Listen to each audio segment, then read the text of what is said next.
Puji nama Tuhan. Shalom. Mari kita buka hati pikiran kita, memiliki sikap rasa lapar haus yang dalam akan firman Tuhan. Mari kita buka di dalam Markus pasal 2 ayat 1 sampai 12. Lembaga Alkitab Indonesia memberi judul Orang Lumpuh Disembuhkan. Saya akan bacakan untuk kita, Bapak Ibu Saudara, simak dan perhatikan bersama. Kemudian sesudah lewat beberapa hari, waktu Yesus datang lagi ke Kapernaum, tersiarlah kabar bahwa ia ada di rumah. Maka datanglah orang-orang berkerumun sehingga tidak ada lagi tempat, bahkan di muka pintu pun tidak.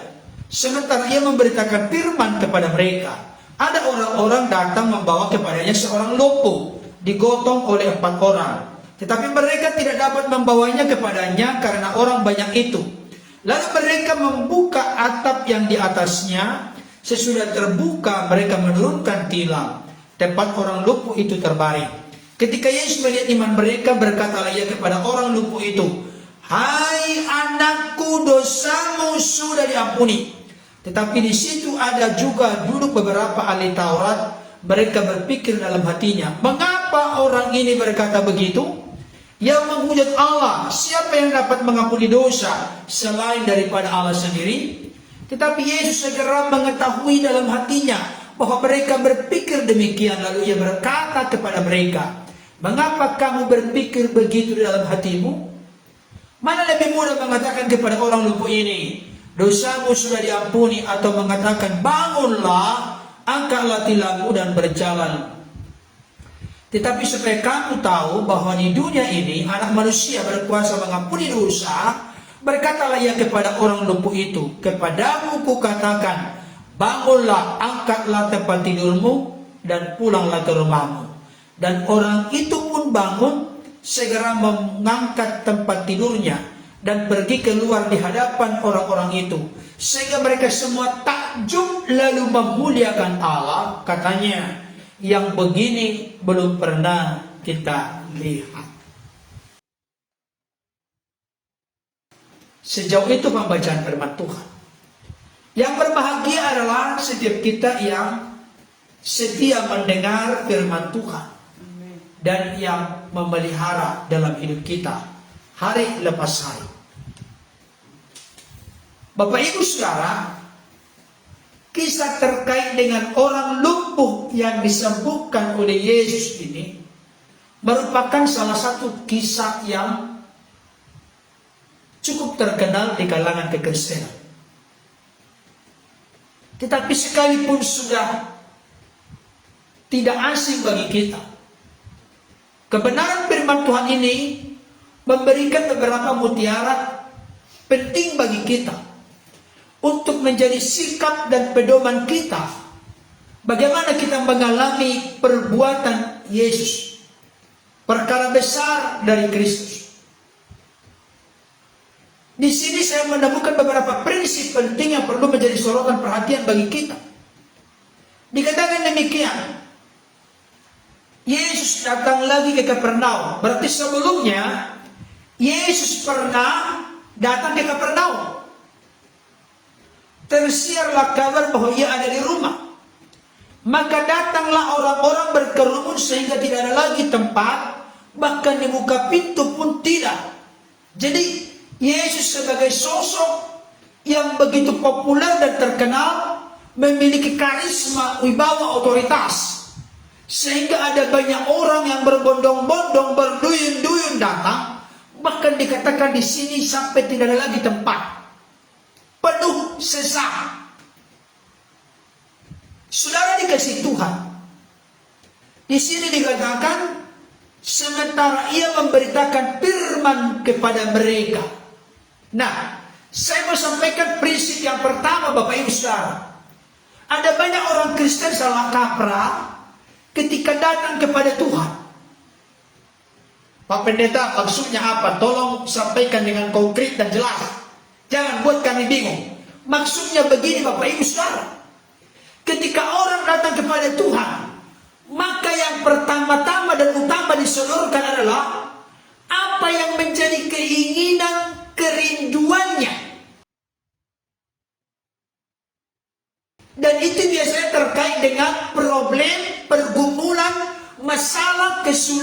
kesukaran, kesesakan hidup. Tapi saya mau sampaikan, prinsip yang disampaikan oleh Yesus sebelum terjadi orang lumpuh disembuhkan, ternyata diawali dengan adanya pemberitaan firman. Dengarkan baik Bapak Ibu Saudara, ada banyak orang kecewa ketika sudah datang kepada Tuhan, tapi tidak mengalami sesuatu yang signifikan, sesuatu yang berpengaruh, sesuatu yang real, konkret dan nyata. Kenapa? Karena motivasinya adalah pertama-tama menyodorkan keinginannya, menyodorkan kerinduannya, menyodorkan harapannya. Sekalipun tidak salah kita menyodorkan apa yang menjadi unek-unek kita, kerinduan kita, harapan kita. Tapi saya mau kasih tahu, kita harus mengerti isi hati maksud Tuhan. Sebelum terjadi demonstrasi kuasa Yesus, bagaimana orang lumpuh nanti disembuhkan, Yesus telah pertama-tama untuk memberitakan firman. Kenapa pemberitaan firman menjadi yang utama, yang terpenting, menjadi prioritas? Dengarkan baik kalimat ini, saya kutip firman Tuhan. Jadi iman timbul dari pendengaran, dan pendengaran akan firman Kristus.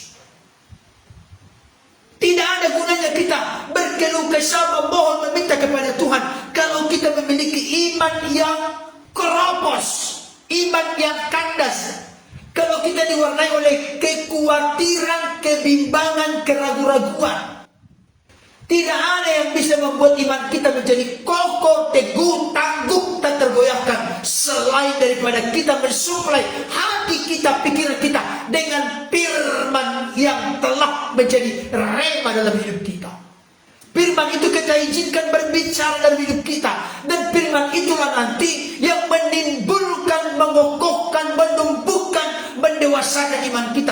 Dan iman itu nanti menjadi jembatan kasih karunia Tuhan, sehingga demonstrasi kuasanya dinyatakan secara real dalam hidup kita. Saudara dikasih Tuhan, ini prinsip yang perlu kita mengerti.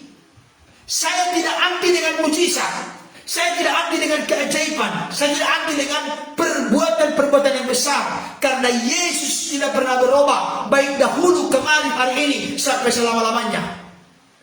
Kasihnya, kuasanya, kebaikannya, mujizatnya, perbuatannya tidak pernah menjadi surut, tidak pernah menjadi kurang, tidak pernah menjadi usang, tapi tetap masih memiliki kualitas yang sama. Jika 2000 tahun yang lalu Yesus sanggup membuat yang lumpuh berjalan, tuli mendengar, buta melihat, kusta menjadi tahir, orang mati dibangkitkan, kuasa Tuhan yang sama pun sanggup bekerja sampai sekarang.